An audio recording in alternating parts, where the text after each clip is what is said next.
მოხდეს ძველი თბილისის რეაბილიტაცია ისე რომ მისი იერსახე არ შეიცვალოს. ამ თემაზე სასტუმრო ძველ თბილისში ორდღიანი კონფერენცია დაიწყო. ძველი თბილისის იდენტობა და სული ასე ჰქვია შეხვედრას, რომელიც ბრიტანეთის საბჭოსა და გოეთეს ინსტიტუტის ორგანიზებით ტარდება. კონფერენცია ქალაქის მერმა გახსნა. ქალაქის ძველი ნაწილის იერსახე შენარჩუნების გეგმებს გიგი უგულავა უცხოელ სპეციალისტებთან ერთად განიხილავს.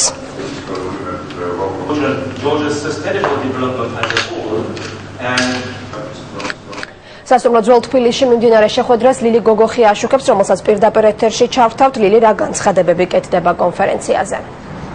კონფერენცია ამ წუთებშიც მიმდინარეობს. აქ მონაწილეობას ღებულობენ უცხოელი სპეციალისტები. კონფერენცია გახსნა დედაქალაქის მერმა და როგორც გიგი უგულავამ აღნიშნა, ამ კონფერენციის მთავარი მიზანი ძველი თბილისის რეაბილიტაციის პროგრამის განხორციელებისას მისთვის ძველი ისტორიული იერსახე შენარჩუნება.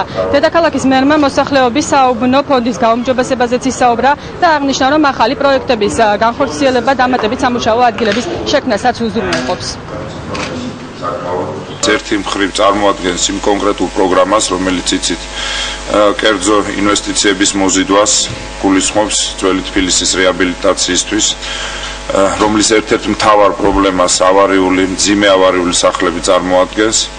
ასევე ამ პროგრამის მნიშვნელოვანი მიზანია მაქსიმალური გამონთავისუფლება ავარიული სახლების მოსახლეობის გადაყვანა ახალ ნორმალურ კომფორტულ საცხოვრებელ სახლებში და შემდეგ უკვე ის გამონთავისუფლებული სახლი იქნება, რომელიმე ქუჩა, რომელიმე მონაკვეთი ძველი თბილისის უნდა ასე ვთქვათ განვითარდეს.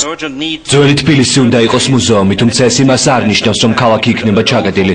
ქალაქი რჩება ცოცხალ ორგანიზმად, თუმცა ძველი თბილისის რეაბილიტაცია და მისთვის ისტორიული სახის შენარჩუნება დიდ თანხებთან იქნება დაკავშირებული.